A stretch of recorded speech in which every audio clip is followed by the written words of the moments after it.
day, my excellent students and viewers. I welcome you to Eko Learners Support for WAEC and NECO candidates. I'm here to take government.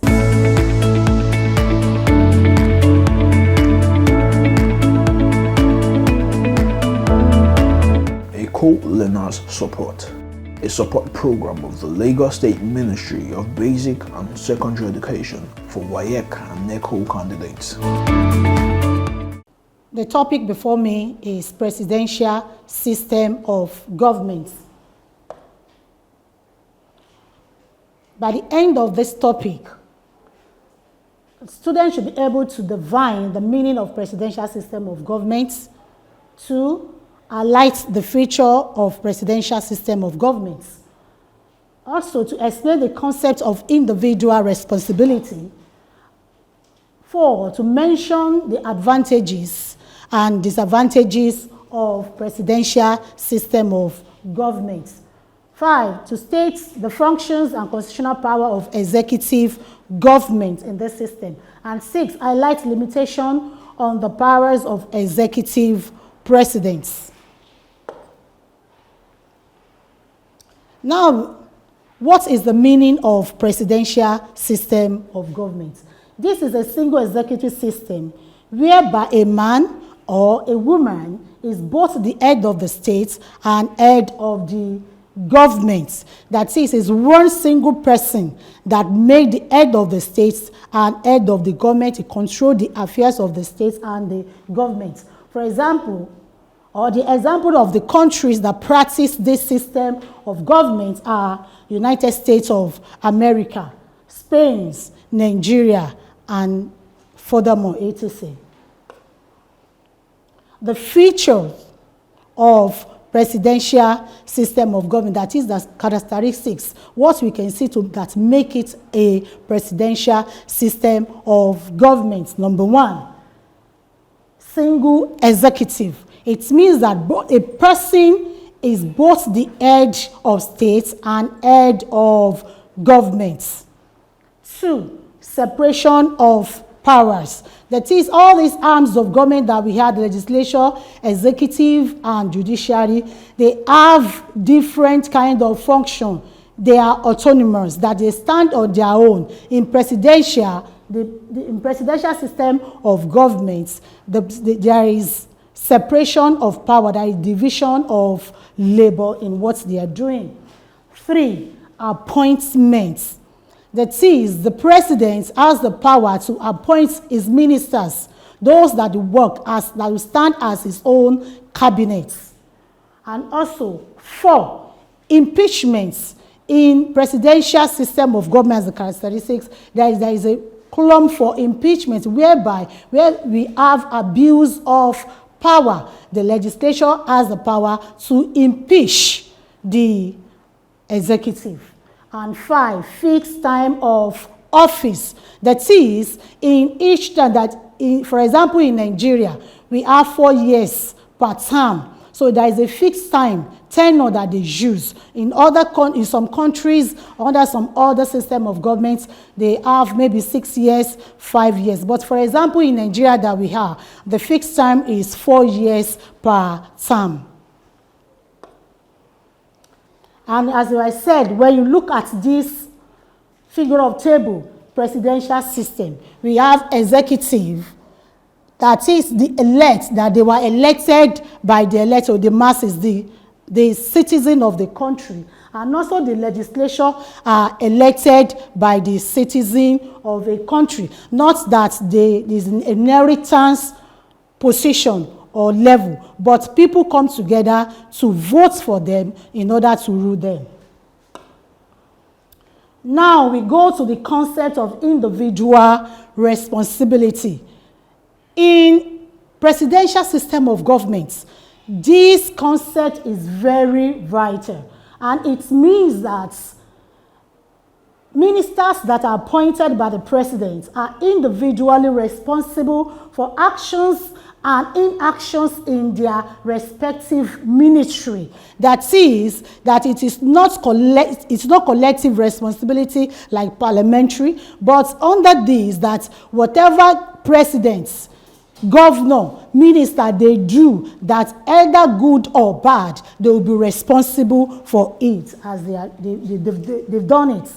They individually receive blames and praises for what they do or fail to do. If they do good things, individually, they will be praised. And if there is any ill or errors, individually, they will what? They will face the consequence.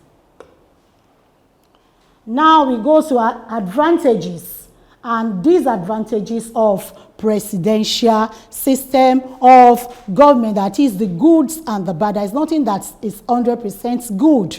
If you have the good, we have the other side of it. Now we want to examine quickly the advantage, that is the merits of presidential system of government. One, it is a symbol of unity. That is, they come together in one voice to make things work. It is not what people will just come like monarchy, that is my right. But people will come together to vote them in, and they have one voice. That is, and when we talk of the arms of government, three of them have to decide to say yes to whatever they are deciding to do. And also quick decision. Under this system, it is very easy to make quick decision because we have individual responsibility. Whatever they are doing, so there is no way that it's not that they have to pass it yes before they conclude in saying yes to it. So they can make decision quickly for quick response. And also three, easy to apportion praise. Yes, because it's attached to individual responsibility. Whatever any minister or any governor or president is doing, everybody will be hailing.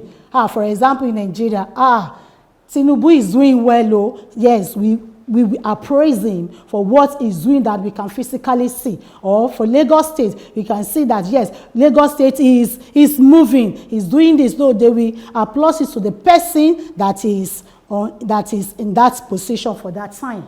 And also, it prevents dictatorship. Presidential prevents dictatorship. So there is no way that because it is individual, it is individual responsibility. There is a portion for praise and there is a portion for blame. So it's what? It prevents dictatorship. So the executive cannot say that this is the final thing that I will do. So far we have other organ of government that are there to checkmate whatever he or she is doing. And also individual responsibility. Because individually they take the blames and the praises. That is why they will eager to do it right. That is in my own tenure. This is what I have achieved. This is what I can do. This is where I can go far. So because of this, they do it fast. And hereby we go to disadvantages of presidential system of government. Number one, nepotism and favoritism. When we talk of nepotism and favoritism, that is whereby people of the same mind, of the same kinds, they come together, yes, maybe in terms of recruiting, giving merit award. It is, yes, I know this person I want to favor, this person is my party. I wish to give him that. Because it is individual, so it encourages nepotism. We come from this tribe, we speak the same language. Let me employ Yoruba because I'm from Yoruba. Let me employ Hausa because I'm from Hausa. Because it is individual thing, so it encourages this. And also, friction between executive and then the legislature. It brings frictions, that is, it brings conflicts between them because the executive has veto power. There are some things that the legislature might bring, the bills they will bring, and the executive will say no to it. So it's bring a friction amongst them that this is my area of jurisdiction, this is what I'm supposed to do, this is your limit. So it is one of the disadvantage of presidential system of government. And also another advantage is too expensive to run. It is very expensive to run because of different levels that are there. For example, the governor has his own cabinet, and his cabinet has some people, co-workers that are working under him. The presidential himself has people that are working over him. Because of that division of labor, is very expensive to run, is one of the disadvantages. And also absence of an official opposition, just like parliamentary, that if you do any mistake, it is collective responsibility. But hereby in presidential, it is no other person to oppose him. Whatever he's doing, he do it. So it is an disadvantage to it. And limited knowledge.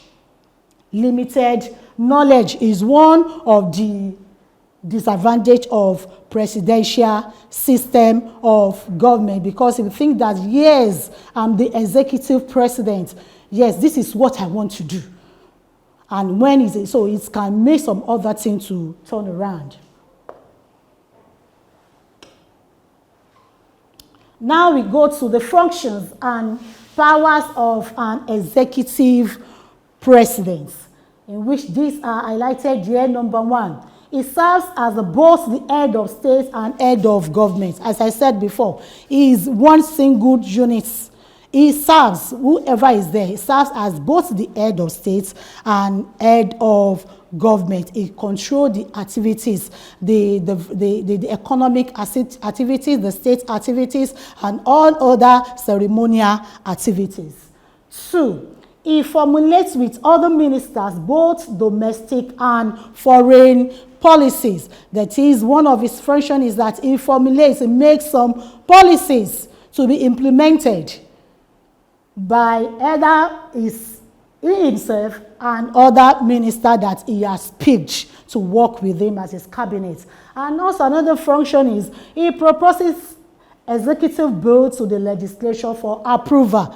That is, whatever bills that he laws, what he wants to do, he will present it to the legislature to pass through it and to approve it before they implement it. And 4, he presents the annual budget to the legislature for approval. That is the budget of the year, the expenditure, what they expect us to do, how they will do it. They have everything that they want to do per year, fiscal year. He or she will present it to the legislature for the approval. And also is the commander-in-chief of the armed forces. That is, he control our defense. He control our armed forces.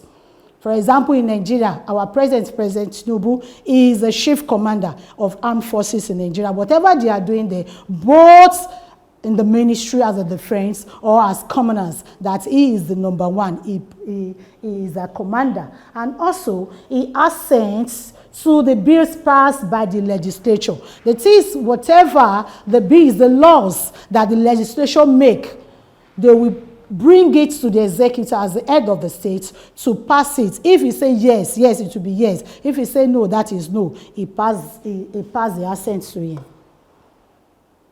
Now we want to examine the limitations on the powers of executive president. That is, those things can limit its functions, its action as a president. Number 1, tenure of office. For example, in Nigeria, we have 4 years per term. So some, when they get there, they will think that, yes, after 4 years, the 4 years is very minimum to bring up what they intend to do. So all these things checkmates what they are doing that term. Not that they are 4 years, yes, extend it to 5 or 6 years, so according to the constitution. So that tenure of the office limits their power. And also legislative approve. That is, it is legislature that will approve whatever bills or action that they bring. If the legislature did not approve whatever the president is doing, there is nothing he or she can do. And also the principle of checks and balances. The principle of check and balances limits the function or activities of the president. So the check and balance is there because they say, yes, I'm the number one, no opposition. I can do this, veto power or dictatorship. No. The principle of check and balance to limit what he's supposed to do by other arms of government, limit whatever he or she can do on that post. And also another point is judicial review.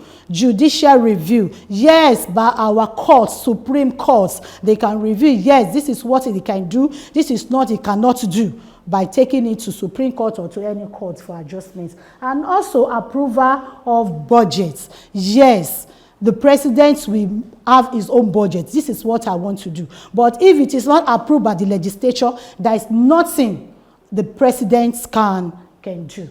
And also supremacy of the Constitution, etc. Supremacy of the Constitution. Whatever it is not in our Constitution, no single person can bring it except we have amended Constitution. So Constitution give limits to what president can do in this system.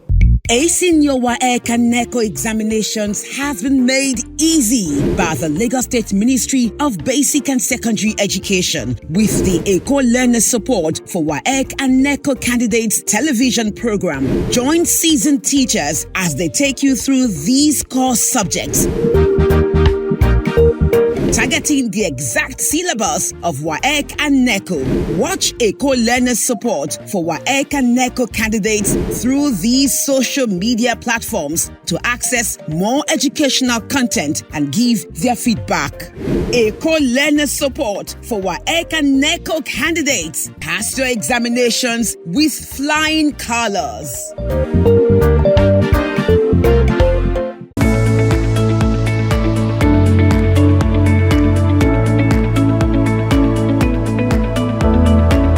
Eko Learners Support, a support program of the Lagos State Ministry of Basic and Secondary Education for WAEC and NECO candidates.